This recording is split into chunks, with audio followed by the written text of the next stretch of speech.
আসসালামু আলাইকুম রহমতুল্লাহ। আশা করি সবাই ভালো আছেন। আমি ডক্টর মুসলিউদ্দিন বলছি। তো আলহামদুলিল্লাহ, আজকে আমরা আমাদের যে সেকেন্ড হার্ট সাউন্ডের দ্বিতীয় পর্বে আছি। আমরা আমাদের প্রথম পর্বে কথা বলেছিলাম যে mechanism of producing of second heart sound, then হচ্ছে আপনার physiological splitting of second heart sound.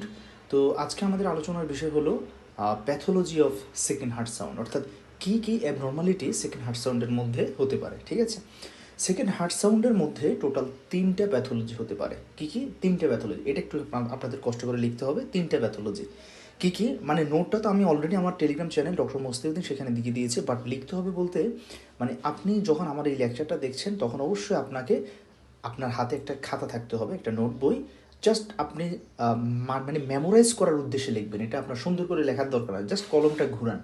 তাহলে জিনিসটা হচ্ছে যখনই আমি যেটা বলবো এটা একটু লিখেন, সেটা আপনি যখন হাতে লিখবেন আবার আমার কথাটা শুনছেন এবং আমার ডিসপ্লেটা দেখছেন, তখন ইনশাল্লাহ আপনার অনেক বেশি নিউরন অ্যাক্টিভেটেড হবে এবং সেটা আপনার ইনশাল্লাহ লং টার্ম মেমোরিতে কনভার্ট হতে হেল্পফুল হবে ইনশাল্লাহ। তাহলে 3টে প্যাথোলজি হয়। কী কী? 1 নম্বরে হচ্ছে যে আপনার পারসিস্টেন্ট স্প্লিটিং। কি বললাম? Persistent splitting. That means normally যে সেকেন্ড হার্ট সাউন্ড ডিউরিং ইন্সপিরেশনের সময় স্প্লিটিং হয়, এখানেও সেই স্প্লিটিংটা কি হবে? হবে। আচ্ছা, এখন কথা হচ্ছে যে প্রবলেমটা কোথায়, মানে এই পারসিস্টেন্ট স্প্লিটিংয়ের সাথে ফিজিওলজিক্যাল স্প্লিটিংয়ের ডিফারেন্সটা কোথায়? ডিফারেন্সটা হচ্ছে ফিজিওলজিক্যাল স্প্লিটিং এটা হয় শুধুমাত্র ইন্সপিরেশনের সময়, আর পারসিস্টেন্ট স্প্লিটিং এটা ইন্সপিরেশনের সময় তো হবেই, এটা এক্সপিরেশনের সময়ও আপনি শুনতে পাবেন। ক্লিয়ার? ওকে ওকে, ফাইন। 2 নম্বর কথা, ফিজিওলজিক্যাল স্প্লিটিংটা কখন আপনি শুনতে পান? ইন্সপিরেশনের সময়। এক্সপিরেশনের সময় আপনি শুনতে পান না। আর পারসিস্টেন্ট স্প্লিটিংটা আপনি কখন শুনতে পাবেন? ইন্সপিরেশনও শুনতে পাবেন, এক্সপিরেশনও শুনতে পাবেন। কিন্তু কখন স্প্লিটিংটার গ্যাপ বেশি হবে? অবশ্যই ইন্সপিরেশনের সময়। বুঝতে পারছি? তাহলে এই জিনিসটা আপনার একটু মনে রাখতে হবে। ওকে, দেখেন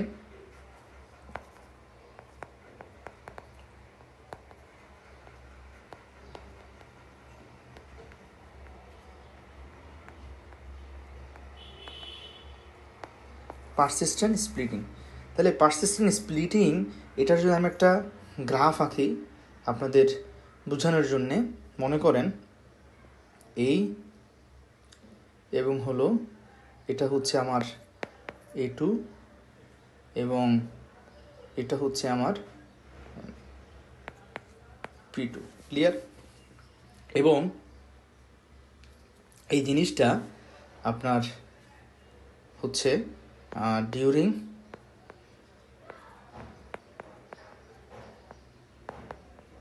ইন্সপিরেশন। ক্লিয়ার?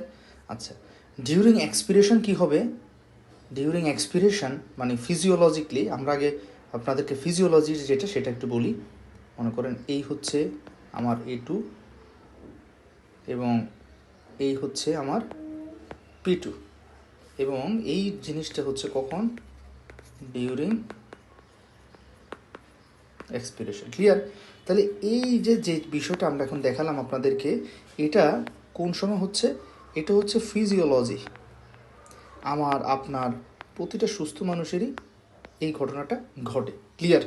ওকে, এখন পারসিস্টেন্ট স্প্লিটিং এখানে যেটা হবে, মানে যেটা প্যাথোলজি, সেটার সাথে এই চিত্রটা হুবহু আপনি একটু ম্যাচ করেন। দেখেন আমি আপনাদের বোঝার সুবিধার্থে একই চিত্রটাকে আমরা এখানে নিয়ে আসলাম। কেমন? আচ্ছা, আপনি দুটোই একটু ম্যাচ করেন। ডিউরিং ইন্সপিরেশন এখানে এই গ্যাপটা নর্মালের চাইতে একটু বেশি হবে এবং ডিউরিং এক্সপিরেশন এই গ্যাপটা হচ্ছে এরকম হবে। ক্লিয়ার? তাহলে কি দেখতে পারলেন আপনি এখানের মধ্যে? দেখেন একটু সিম্পলি যদি বলেন, মানে আমি এই ক্লাসগুলো একটু এমনভাবে নেওয়ার চেষ্টা করি যে আমাদের ক্লিনিক্যাল পড়াশোনা তো 3rd ইয়ার থেকে শুরু হয়, তো যাতে 3rd ইয়ারের ছেলেমেয়েরাও যাতে ইনশাল্লাহ বুঝতে পারে, সেই কারণে আমি একটু ইলাবোরেটলি পড়ার চেষ্টা করি। অনেকের কাছে হয়তো এই কনসেপশনগুলো অলরেডি ক্লিয়ার আছে, আপনারা এই পোর্শনগুলো স্কিপ করতে পারেন চাইলে। ক্লিয়ার? অথবা ইউটিউবে 2x 3x করে দিতে পারেন। ক্লিয়ার? আচ্ছা, এখন আসেন আপনি এই দুটো চিত্র যদি ম্যাচ করেন, দেখেন তো ডিউরিং ইন্সপিরেশন নর্মালি আমি A2 P2 এর গ্যাপ যেরকম পারসিস্টেন্ট স্প্লিটিংয়ে কী হয়, ইন্সপিরেশন ওই গ্যাপটা নর্মাল গ্যাপের চাইতে একটু বেশি হয়। ক্লিয়ার? এক্সপিরেশনের সময় নর্মালি ফিজিওলজিক্যালি যে গ্যাপটা এটা খুবই ন্যূনতম, আপনি বুঝতে পারবেন না, আমি এক প্রকার ধরে নিই এখানে কোনো গ্যাপ নাই। কিন্তু পারসিস্টেন্ট স্প্লিটিংয়ে সেখানে ডিউরিং এক্সপিরেশনের সময়ও গ্যাপটা ভালোই, ফলে আপনি পারসিস্টেন্ট স্প্লিটিংয়ে ডিউরিং ইন্সপিরেশনে আপনি স্প্লিটিং শুনতে পাবেন এবং ডিউরিং এক্সপিরেশনও আপনি স্প্লিটিং শুনতে পাবেন।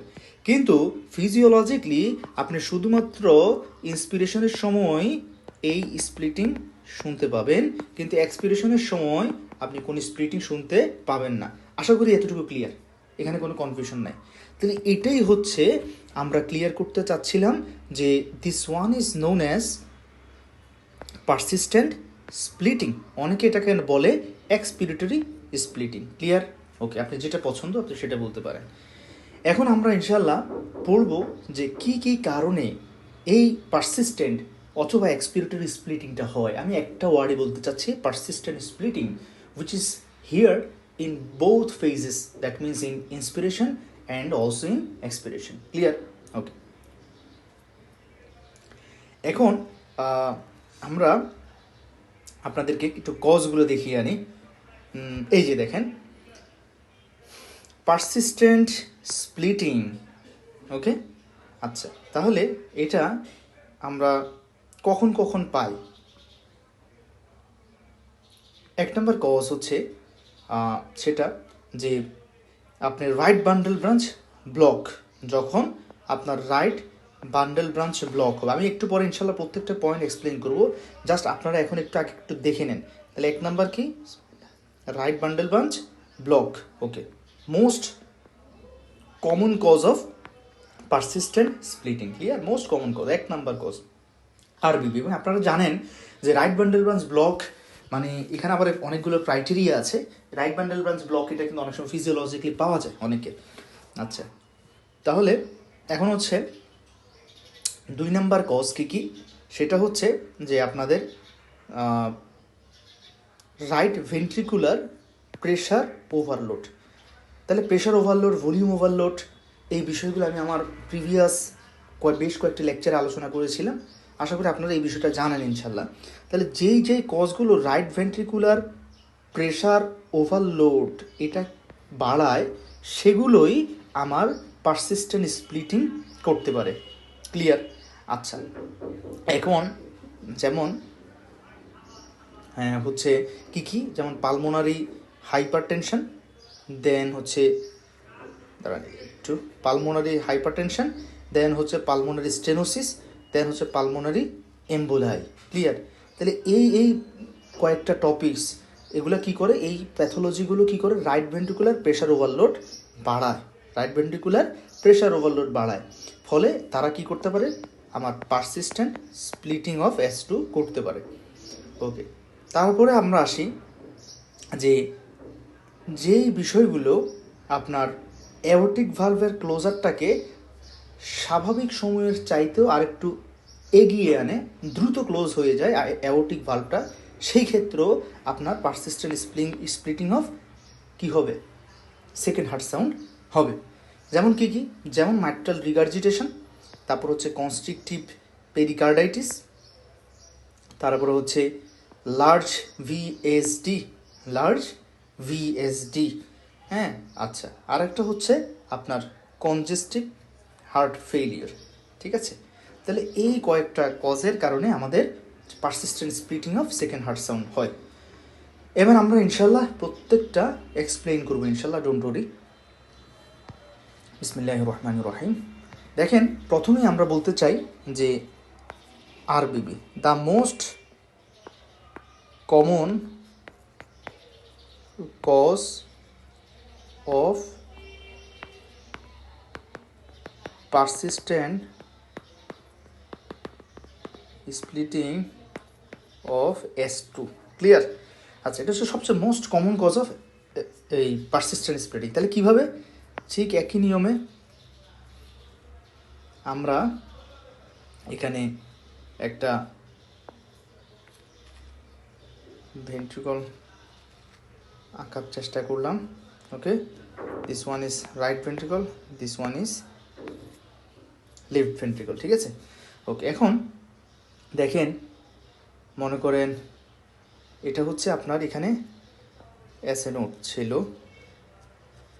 এসএ নোড থেকে ইম্পালসটা বান্ডল অফ হিজে আসে, দেন রাইট বান্ডল ব্রাঞ্চে যায়, সেখান থেকে পার্কিনজি ফাইবার হয়ে রাইট ভেন্ট্রিকলকে সে কন্ট্রাকশন করে, এবং লেফট বান্ডল ব্রাঞ্চ হয়ে সে লেফট ভেন্ট্রিকলে পার্কিনজি ফাইবারের মাধ্যমে গিয়ে সে লেফট ভেন্ট্রিকলকে কন্ট্রাকশন করায়।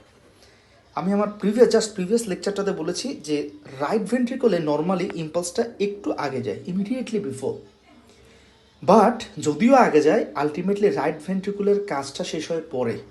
এই কারণে রাইট ভেন্ট্রিকলের কন্ট্রাকশন শুরু হয় লেফট ভেন্ট্রিকলের আগে, কিন্তু রাইট ভেন্ট্রিকলের কন্ট্রাকশন বা সিস্টোলটা শেষ হয় লেফট ভেন্ট্রিকলের পরে। এই লেখাটা ভালো করে আপনার বইয়ে লিখে রাখেন, ইনশাল্লাহ ক্লিয়ার। ওকে, এখন দেখেন, এমনিতেই রাইট ভেন্ট্রিকলে যদিও ইম্পালস আগে যায়, তারপরেও রাইট ভেন্ট্রিকুলার সিস্টোল শেষ হয় লেফট ভেন্ট্রিকুলার পরে। এই কারণেই পালমোনারি ভালভ ক্লোজ হয় পরে। এখন যদি আল্লাহ না করুক রাইট বান্ডল ব্রাঞ্চ ব্লক থাকে, তাহলে এই ইম্পালসটা মানে আপনার বান্ডেল অফ হিজ থেকে ইলেকট্রিক ইম্পালসটা রাইট ভেন্ট্রিকলে আগে যাবে নাকি লেফট ভেন্ট্রিকলে আগে যাবে? যেহেতু আরবিবি আছে, রাইট বান্ডেল ব্রাঞ্চ ব্লক আছে, ডেফিনেটলি লেফট ভেন্ট্রিকলে আগে যাবে। তাহলে লেফট ভেন্ট্রিকলে যদি ইম্পালসটা আগে চলে যায়, বুঝছেন, লেফট ভেন্ট্রিকলে ইম্পালসটা যদি আগে চলে যায়, রাইট ভেন্ট্রিকলে ইম্পালসটা পরে যাচ্ছে, তাহলে এখানে স্বাভাবিকের চাইতেও পালমোনারি ভালভটা আরও অনেক পরে ক্লোজ হবে, P2। তাহলে চিত্রটা কি হবে? চিত্রটা হবে যে, মনে করেন আমি এরকম একটা গ্রাফ আঁকলাম। আচ্ছা, এখন এখানের মধ্যে আপনাকে বললাম এই হচ্ছে আমার A2, এই হচ্ছে আমার P2, ক্লিয়ার? আচ্ছা, এখন মানে ধরে নেন না এটা হচ্ছে ডিউরিং ইন্সপিরেশন, ধরে নেন, কারণ স্প্লিটিং যাতে দুটোতেই বোঝানো যায়। ডিউরিং ইন্সপিরেশন ফিজিওলজিক্যালি এই পোর্শনটা হচ্ছে ফিজিওলজি। আর এখানে আরবিবিতে কি হবে? এখানে যেহেতু আপনার রাইট বান্ডেল ব্রাঞ্চটা ব্লক, ফলে এখানে ইম্পালস পরে যাচ্ছে, ফলে এখানে A2 ক্লোজ হওয়ার অনেক পরে গিয়ে P2টা ক্লোজ হবে, ক্লিয়ার? তাহলে দেখেন, এইটা হচ্ছে এখানে আপনার পারসিস্টেন্ট স্প্লিটিং।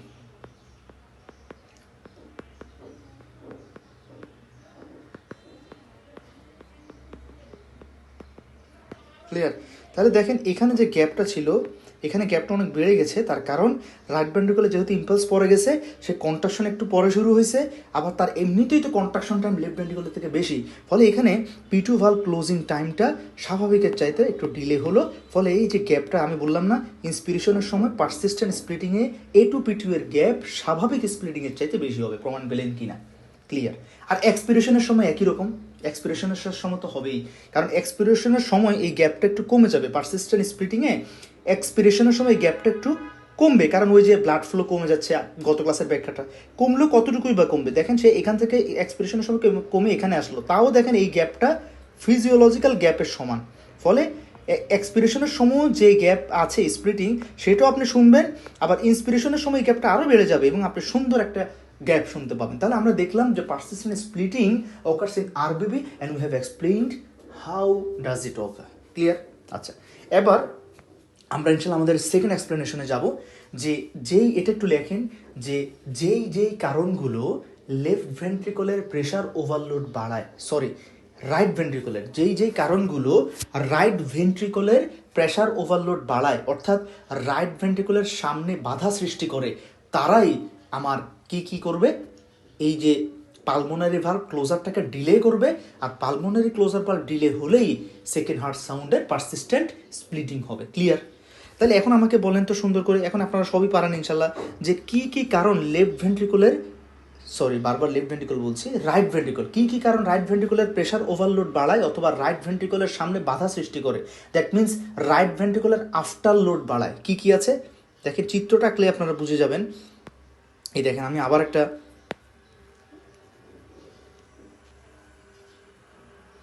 আঁকলাম। So this one is right ventricle and this one is left ventricle, clear? এখন আমার আলোচনার সুবিধার্থে আমি আলোচনা করব শুধুমাত্র রাইট ভেন্ট্রিকল নিয়ে। তাহলে আপনারা জানেন যে রাইট ভেন্ট্রিকল থেকে আমার ব্লাডটা কিসে যায়? পালমোনারি অ্যাওর্টাতে যায়। ক্লিয়ার? আচ্ছা, এখন দেখেন যদি যদি এখানের মধ্যে আপনার এই যে এই ভাল্বটার নাম কি? এই ভাল্বটার নাম হচ্ছে পালমোনারি ভাল্ব। এখন যদি পালমোনারি ভাল্বটা স্টেনোজড হয়ে যায়, মানে পালমোনারি ভাল্বের ওপেনিং যদি ছোট হয়ে যায়, দেখেন ছোট হয়ে গেছে, তাহলে এটাকে বলে কি? এটাকে বলে পালমোনারি স্টেনোসিস। তাহলে পালমোনারি স্টেনোসিস হলে দেখেন আপনার রাইট ভেন্ট্রিকল থেকে যে ব্লাডটা যাবে সে কি ইজিলি যেতে পারবে? পারবে না, সে ধীরে ধীরে যেতে হবে, কারণ পথটা ব্লক। যেমন মনে করেন আপনি সকালে বাসা থেকে বের হলেন, মেডিকেলে যাবেন, হ্যাঁ, 2 নম্বর গেট হয়ে যাবেন। 2 নম্বর গেটে এখন জ্যাম নেই, রাস্তা পুরো খালি, কোনো ট্রাফিক নেই। আপনি সাই করে জাস্ট উইদিন 15 মিনিটস আপনি চলে গেলেন সিএমসিতে। কিন্তু আল্লাহ না করুক একদিন বের হইলেন, দেখলেন যে এই 2 নম্বর গেটে ট্রাফিক পড়লো, ট্রেনের যে আপনার ব্যারিয়ার দিয়ে দিল, হ্যাঁ, রেল যাবে এই কারণে, প্রচণ্ড জ্যাম। আপনি ওই পথটাকে জোরে যাবেন নাকি ধীরে ধীরে ধীরে ধীরে যাবেন? ফলে একই জায়গা, একই দূরত্ব আপনার বাসা বাইজিৎ থেকে চিরং মেডিকেল, মানে 20 মিনিটসের ডিউরেশন, কিন্তু due to traffic, due to obstruction আপনার যাওয়ার ডিউরেশনটা বেড়ে হয়ে গেল 1 ঘন্টা। কত? 1 ঘন্টা। তাহলে একই ব্যাখ্যাটা একদম সেম, যেহেতু এখানে একটা অবস্ট্রাকশন আছে in front of right ventricle, so আপনার রাইট ভেন্ট্রিকল তার সিস্টোলের সময় এই ব্লাডটা লাংসে পাঠাতে through pulmonary aorta, pulmonary trunk, তার সময় বেশি লাগবে। এবং যেহেতু তার রাইট ভেন্ট্রিকুলার কাজ শেষ করতে সময় বেশি লাগছে, তাহলে অবশ্যই রাইট ভেন্ট্রিকুলার কাজ শেষেই তো পালমোনারি ভালভটা ক্লোজ হবে। এই কারণেও এখানে P2টা বন্ধ হতে দেরি হবে। P2 ভালভ ক্লোজারে ডিলে হলেই স্প্লিটিং হবে। ইন্সপিরেশনে তো এই স্প্লিটিং বাড়বেই, কারণ এমনিই ব্লক, আবার during inspiration right ventricular blood ভলিউমও বেড়ে যাচ্ছে, তাহলে অবভিয়াসলি সেটা ইন্সপিরেশনও বাড়বে এবং এক্সপিরেশনও হবে, কারণ রাইট ভেন্ট্রিকল তার কাজ শেষ করতে দেরি হচ্ছে। একই ব্যাখ্যা হচ্ছে পালমোনারি হাইপারটেনশনে, একই ব্যাখ্যা একদম। পালমোনারি হাইপারটেনশন মানে কি? সহজ ভাষায় ব্লাড ভেসেলসের ট্রাফিককে হাইপারটেনশন বলে, এটা মনে রাখেন। তাহলে আমাদের আরেকটা কজ কি? সেটা হচ্ছে পালমোনারি হাইপারটেনশন। এটা কিন্তু খুব কমনলি আমরা ক্লিনিক্যালি পাই, মাথায় রাখিয়েন। পালমোনারি হাইপারটেনশন সিওপিডি পেশেন্টদের ক্ষেত্রে অহরহ আপনি পাবেন। একটা সিওপিডি পেশেন্টের চেস্ট যদি অসকালটেট করেন প্রিকর্ডিয়ান, আপনি কিন্তু স্প্লিটিং পেতে পারেন। তখন আপনাকে স্যার জিজ্ঞেস করবে, what is the reason of this splitting? You can say, sir this may be a cor pulmonary, and due to cor pulmonary there is pulmonary hypertension, and that leads to the splitting of persistent splitting or expiratory splitting of second heart sound. Clear? তাহলে pulmonary hypertension মানে এই যে pulmonary, পুরো pulmonary সার্কুলেশনে pressure বেড়ে গেছে, resistance বেড়ে গেছে, এখানে অনেক বেশি রেজিস্ট্যান্স, ফলে লেফট ভেন্ট্রিকল এই ব্লাডটাকে পালমোনারি ট্রাঙ্কে পাঠাতে অনেক বেশি বাধা পাচ্ছে, ফলে সে জোর করে ধীরে ধীরে ব্লাডটা পাঠাচ্ছে, কাজ শেষ করতে সময় লাগবে, পালমোনারি ভালভ ক্লোজারে ডিলে হবে, ফলে স্প্লিটিং হবে, পারসিস্টেন্ট স্প্লিটিং হবে। ক্লিয়ার? ওকে, তাহলে আমরা আলহামদুলিল্লাহ দুটো কজ শেষ করলাম, পালমোনারি হাইপারটেনশন, পালমোনারি স্টেনোসিস। আরেকটা বললাম আরবিবি, কারণ আরবিবিতে কন্ট্রাকশন শুরু হতেই রাইট ভেন্ট্রিকুলার দেরি হয়ে যায়। ক্লিয়ার? আচ্ছা, তাহলে দেখেন এই যে পালমোনারি স্টেনোসিস, পালমোনারি হাইপারটেনশন, আরেকটা হচ্ছে পালমোনারি এম্বোলিজম। পালমোনারি এম্বোলিজম দেখেন এখন আলহামদুলিল্লাহ ইনশাল্লাহ আপনারাই সব পারবেন। পালমোনারি এম্বোলিজম, এখানে একটা ব্লাডের ক্লট আছে, এখানে একটা থ্রম্বাই ডিপ ভেইন থ্রম্বোসিস থেকে মোস্ট কমন কজ এসে এই পুরো পালমোনারি সার্কুলেশনটাকে ব্লক। তো আর রাস্তার মাঝে বড় বড় দুইটা বাধা, তাহলে অবশ্যই এখানে প্রেশার বেড়ে গেছে, রেজিস্ট্যান্স তৈরি হচ্ছে, ফলে একই রকম রাইট ভেন্ট্রিকলের কাজ শেষ করতে দেরি হবে, পালমোনারি ভালভ ক্লোজার ডিলে হবে, ফলে স্প্লিটিং হবে। ক্লিয়ার? আচ্ছা, এবার আমরা আসি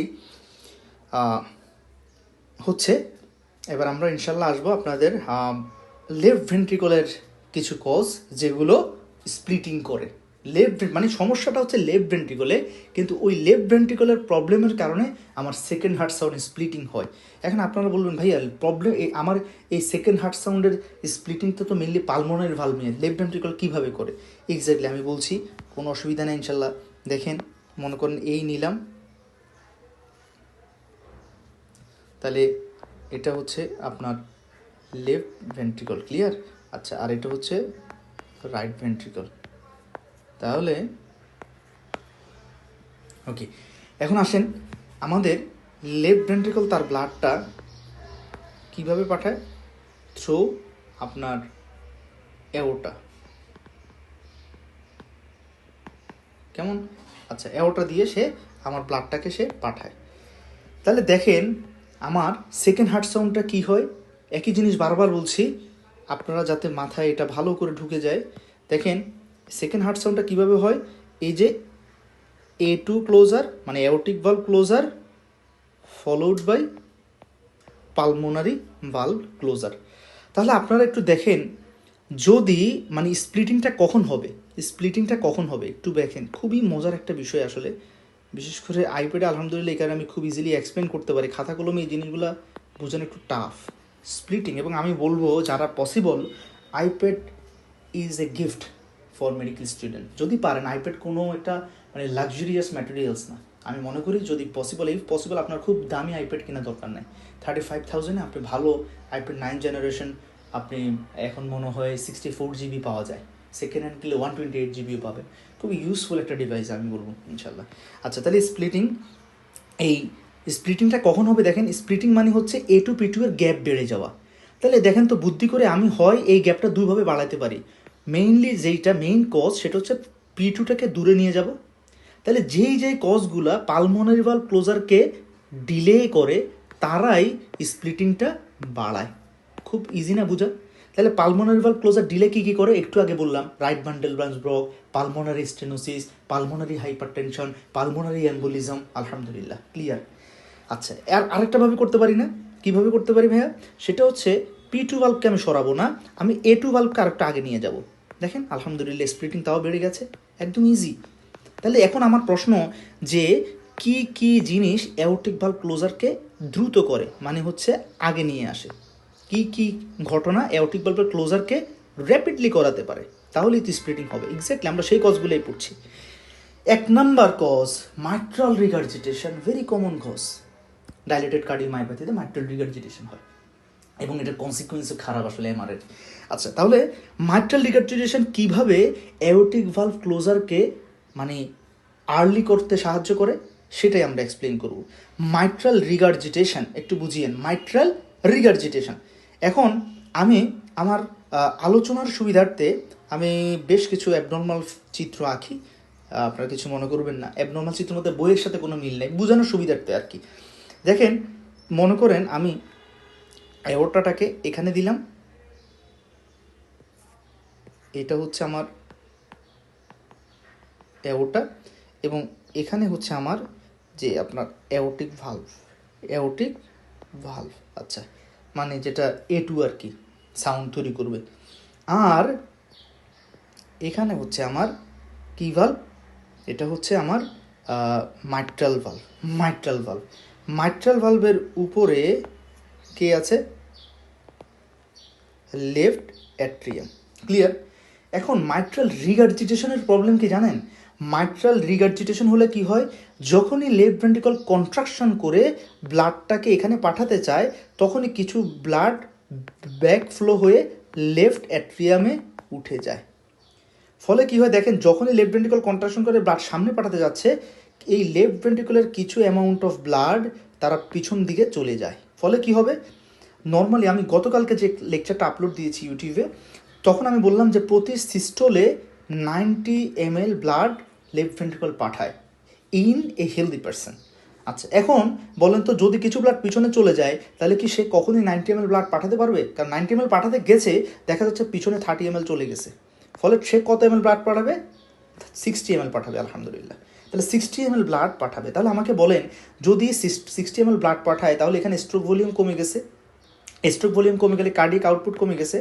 তাহলে কার্ডিয়াক আউটপুট যদি কমে যায়, তাহলে যেহেতু আপনি ব্লাড কম পাঠাচ্ছে, লেফট ভেন্ট্রিকল ব্লাড কম পাঠাচ্ছে, তাহলে সে 90 ml ব্লাড পাঠাতে তার যে সময়টা লাগতো থ্রু অ্যাওর্টা, এখন সে ব্লাড পাঠাচ্ছে 60 ml। তাহলে তো একটা সময় বেশি লাগবে না কম লাগবে? কম লাগবে, কম কাজ করছে, কম লাগবে। তাহলে কাজ যদি লেফট ভেন্ট্রিকলের আগে শেষ হয়ে যায়, তাহলে কাজ আগে শেষ, তাহলে অ্যাওর্টিক ভালভও নর্মালির চাইতে একটু আগে ক্লোজ হয়ে যাবে। এক্স্যাক্টলি। ফলে এই যে অ্যাওর্টিক ভালভটা নর্মালি বন্ধ হতে এখানে, এখন যেহেতু সে ব্লাড কম পাঠাচ্ছে ইন মাইট্রাল রিগার্জিটেশন, সে আরেকটা আগে ক্লোজ হয়ে যাবে, ফলে স্প্লিটিং তৈরি হবে। আলহামদুলিল্লাহ ক্লিয়ার। তাহলে আশা করি এখানে আর কোনো কনফিউশন নাই। তাহলে যেই ঘটনাগুলো লিখে রাখেন একটু, যেই ঘটনাগুলো আপনার লেফট ভেন্ট্রিকলের কার্ডিয়াক আউটপুট বা স্ট্রোক ভলিউম কমিয়ে ফেলে, তারাই অ্যাওর্টিক ভালভ ক্লোজারকে একটু দ্রুত করে, এবং যার ফলে সেকেন্ড হার্ট সাউন্ডের পারসিস্টেন্ট বা এক্সপিরেটরি স্প্লিটিং হতে পারে। ক্লিয়ার? ওকে। তবে এখানে একটা ব্যতিক্রম ঘটনা আছে।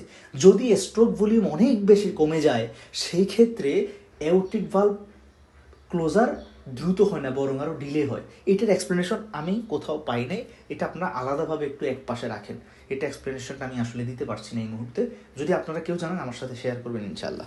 আচ্ছা, তাহলে স্ট্রোক ভলিউম যদি কমে যায়, কাজ দ্রুত হবে, অ্যাওর্টিক ভালভ ক্লোজার দ্রুত হবে। ক্লিয়ার? ওকে, fine.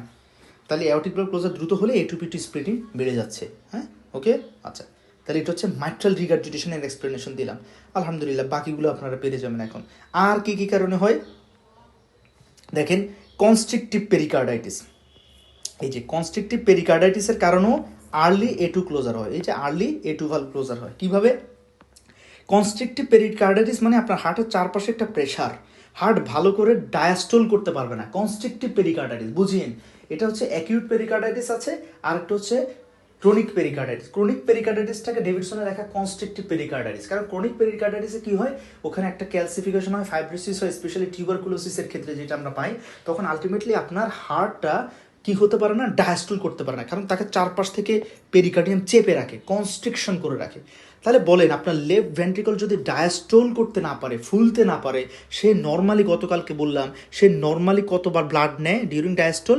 N diastolic volume 140 ml। এখন সে তো ভালো করে ডায়াস্টোলই করতে পারতেছে না ডিউ টু কনস্ট্রিকটিভ পেরিকার্ডাইটিস, সে ব্লাড নিচ্ছে 100 ml।